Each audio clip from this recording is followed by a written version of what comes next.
ang on-the-spot na tugon at aksyon sa inyong mga sumbong at hinaing. #palatawag.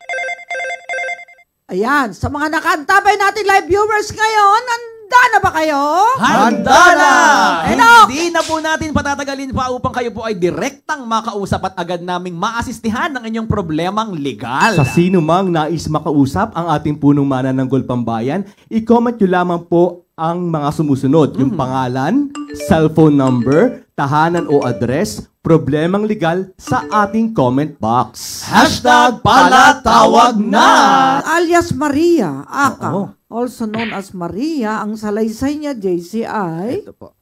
taga San Pedro, Laguna, ha? San Pedro. Hello po, Attorney Chief Acosta. Tawagin niyo na lamang po akong Maria. Maria. Hindi ko po tunay na pangalan. Nakatira po ako sa San Pedro, Laguna. Nais ko pong humingi sa inyo ng tulong dahil yung nakabuntis po sa akin ay hindi po nagsusustento. Since nabuntis na, ay ako, until now, wala pa din po siyang binibigay kahit piso. Sana po matulungan niyo ako. Kakapanalo niya lang din po as SK Chairman. Nako! Aba! SK Chairman! SK Chairman po sa Sa lugar lugar nila. nila. Graduate din po siya as an engineer. Nako. Malaking tulong po sa anak ko kung matutulungan niyo po kami. Taga Calbayog, Samar. Barangay May Agi- address. Nako. Maria, pasok ka. Ipasok natin si Maria. Bebelyn Monsanto. Sakop niya ang Samar. Si Direct Atty. Cabanlas ang nasa... Pero si Maria ay nasa San Pedro. 18. Oh. Kasi yung lalaki nandun sa Samar eh. Kaya gusto ko dun sige po. papuntahin sa opisina yun eh. Hello? Donna. Hello po. Ay sige, si Direk Dakpano na. Bahala dito. Opo, ayan po si Donna, Maria. Donna. Opo. Donna, nandiyan ka ba? Yes po. Si Maria po. Okay. Ilang buwan na yung buptian mo? Nanganak ka na ba? Si Maria. Si Maria po. Oo. Si Maria po ang nasa Si kabilang Maria, linya si po. Maria. Si Maria. O, yan. Alam Okay, ko na, si okay. Maria, si Donna yung abogado, Yes. Kapanlas. O sige, Atty. Kapanlas, nasa ka na? Ano po? Hello. O yan, si Hello Maria. po. Good Okay, si Maria ay... afternoon po sa lahat. Good afternoon po, Oo Chief. nga, si Maria na-hit and run Oh, ng no. isang engineer na naging barangay Hello po. chairman. SK Chairman. Hello po. Okay, hit and run tawag Hit ngayon. and run doon. para tawag ngayon. Oo, kasi nga, tinakbuhan. Na ganun siya. Pasensya ka na, Maria. ha? Na-hit and Oh, run. tignan mo, enjoy yung mga nanonood sa atin ngayon. Yes. Hello. Ayan. Nakaka-relate. Parental guidance po tayo ngayon, Yes, mga recommended. kababayan. Kasi si Maria po ay umibig, nagmahal. At siyempre, sabi nga, pag-ibig ay bulag.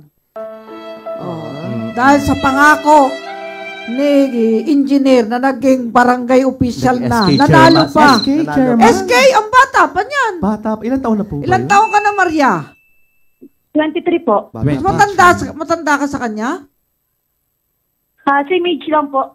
Same age. Same age. Hanggang 30 po. SK ba 23? Hanggang 30 po ang pagkakaibigan. Hanggang 30 ang SK? Aba. Opo, opo. Oo nga, ano. Aba. Dati 18 lang, Aba. ano? O 21. Nako, Maria, anong gusto mo? Suporta o kasal? Sustento na lang po. Sustento. Ilang buwan na yung bata? Opo. Ilang buwan na? Magti 3 months na po sa ngayong 14. Yung tiyan mo? Hindi po. Yung baby Gano'n po. na po. Lumabas na po yung baby. Nailabas. Sige. So, 3 Atty. months Donna Cabanlas, sulatan mo itong lalaking ito. I-demand mo na magsustento. Pag hindi nagsustento, kaso mo ng bawsi. Yan. Ha? Opo, Chief. O sige, mag-uusap kayo ni Maria. Hindi ko na patatagalin pa. Medyo marami mga batang nanonood din sa atin pang umaga. Live kasi tayo. Kaya kaya mga kabataan, Yan. wag Tayo. po tayong basta paloloko sa nanliligaw. Ayan. Meron po talaga ngayon, hindi lang sasakyan ang nangihit and run. Nako. Tao din, nangihit and run ng kapwa-tao. Tinatakbuhan. Ayan, nako po. Bakit ba nauuso nga yung pagtatanim ng kamote? Ito iiwanan na lang. Sige, Atty. Donna, bahala ka na kay ha? Maria. Kay Maria. Opo, Chief. O sige, Opo. salamat. Mag-update ka kung ano Salamat nangyari po. ha. Update Opo, mo kung thank you po, susustento si SK Chairman na yan. SK. Na Okay po. Yes, Chief. Tutulagan po nanalo pa. natin. Sige, thank you.